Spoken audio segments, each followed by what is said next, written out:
ChatGPT just solved many murder cases that professionals couldn't even solve. And we know how many cases had a breakthrough when DNA testing technology became available. The famous D.B. Cooper case. Here's what Chat had to say. D.B. Cooper probably did not survive the jump. Oh, well, okay, so it's been solved. He just died. He jumped and he died. The end. Well, Chat also said the strangest proof is what he left behind. Silence, missing money, and zero confirmed sightings after one of the most famous crimes in American history took place. On November 24th, 1971, a man using the name Dan Cooper boarded Northwest Orient Flight 305 from Portland to Seattle, claimed he had a bomb, demanded $200,000 in $20 bills, 4 parachutes, and later jumped from the rear stairs of a Boeing 727 somewhere in the rural Washington area. But this was not a clean movie-style escape.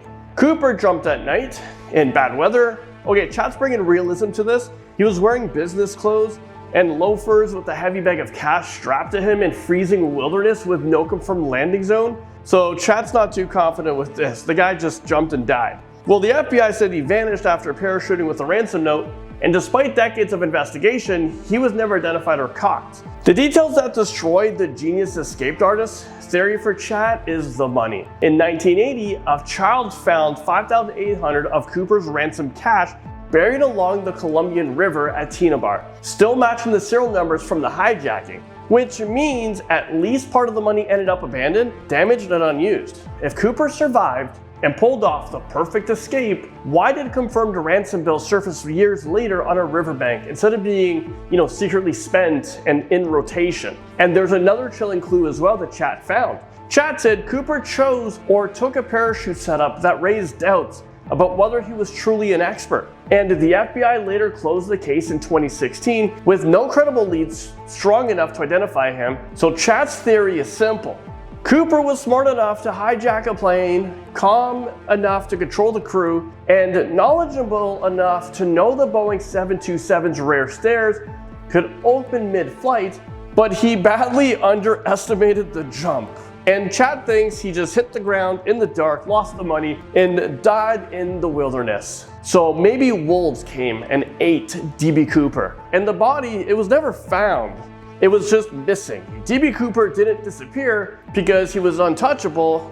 Chat thinks he disappeared because the forest just swallowed him up before the FBI ever had a chance. Next up, Black Dahlia.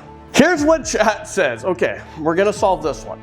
The person who killed Elizabeth Short was better known as Black Dahlia. It was most likely someone she knew or someone who had spent enough time with her to gain her trust before carrying out one of the most infamous murders in American history. On January 15, 1947, the 22-year-old inspiring actress was found dead in a vacant lot in Los Angeles. Her body had been deliberately posed, completely drained of blood, and cut in half with a level of precision that led investigators to suspect the killer may have had medical training or experience with anatomy. The crime scene shocked even hardened detectives, and the case immediately became front news page across the country. More than 150 suspects were investigated, countless confessions poured in, and yet no one was ever charged with the murder. What convinced Chat the most was this. Chat said this wasn't a random attack, and the amount of control. The killer appeared to have over both Elizabeth and the crime scene. Detectives believe the murder happened somewhere else before her body was transported and carefully displayed in a highly visible location. Then came the taunting. In the days after the murder, newspaper received letters and personal belongings believed to be Elizabeth, apparently sent by the killer himself. To Chat, that suggests that someone who wasn't simply trying to get away with murder, they wanted attention, wanted recognition, and wanted the public to know what they have done. Nearly 80 years later, the Black Dahlia case remains unsolved because the killer either died with the secret or was never seriously considered among the hundreds of suspects. But if Chat were to make a prediction, Chat said the murderer was hiding in plain sight all along. Someone close enough to Elizabeth to gain her confidence, yet skilled enough to leave behind one of the most baffling mysteries in criminal history. Murdaugh family case. As for whether Alex Murdaugh was guilty, I believe the evidence presented at the trial overwhelmingly pointed in that direction. Well, this is what ChatGPT had to say about this one. It said, as for whether Alex Murdaugh was guilty, I believe the evidence presented at trial was overwhelmingly pointed in that direction. Prosecutors didn't rely on a single piece of evidence, they built a timeline that boxed him in from every angle. The cell phone video placed with him, Maggie, and Paul just minutes before they were killed. His vehicle data showed unusual movements immediately after the murders. His story changed multiple times, and that's when he was confronted with new evidence, and perhaps the most damaging that Chat thought was, Chat said, the juries heard how Murdaugh had spent years deceiving friends, clients, law partners, and even members of his own family. While there was no confession and the murder weapons were never recovered, the prosecution convinced the jury that the lies weren't random. They were actions of a man desperately trying to hide what really happened that night. And just remember, everything being said is from ChatGPT. This is like Chat's thoughts, which is kind of creepy to think about. Well, it also said, in one of the most shocking falls from grace in American crime history, a powerful attorney from a family that dominated South Carolina's legal system for generations was ultimately convicted of murdering his own wife and son. But here's where the detail makes the case truly chilling.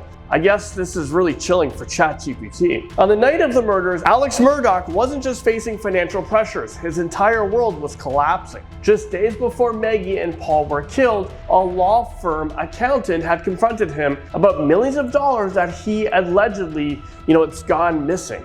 A hearing was also approaching that threatened to expose years of financial misconduct and potentially destroy the Murdaugh family legal dynasty. Prosecutors argued that while the rest of the world saw a respected attorney, behind the scenes, he was a man running out of time. Then after Maggie and Paul were shot to death, investigators say Murdaugh began creating an alibi almost immediately, making his phone calls, visiting his mother's house, and telling authorities a story that would later unravel under forensic examination.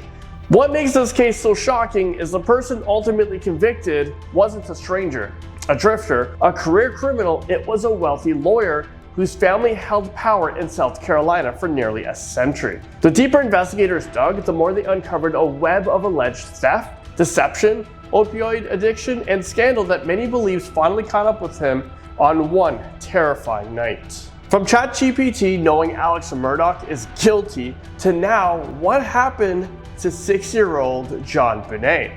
Well, Chat has seemed to have solved that case as well. And this is what Chat said. My view is the evidence has been debated for nearly 30 years. But if you're asking what I think is the most likely based on public known facts in the trial in the case, I lean towards the idea that the answer is connected to someone who was already inside the Ramsey home or had intimate knowledge of it. Rather than a complete stranger breaking in, committing the crime, writing a lengthy ransom note inside the house, and then disappearing without a trace. So Chat thinks it's maybe a family member or someone that she knows. And Chat also said the biggest reason is the ransom note. It's one of the strangest documents in criminal history. It was over 2 pages long, appeared to be written on paper from inside the house, referenced John Ramsey's exact $118,000 bonus, and contained language that seemed oddly personal.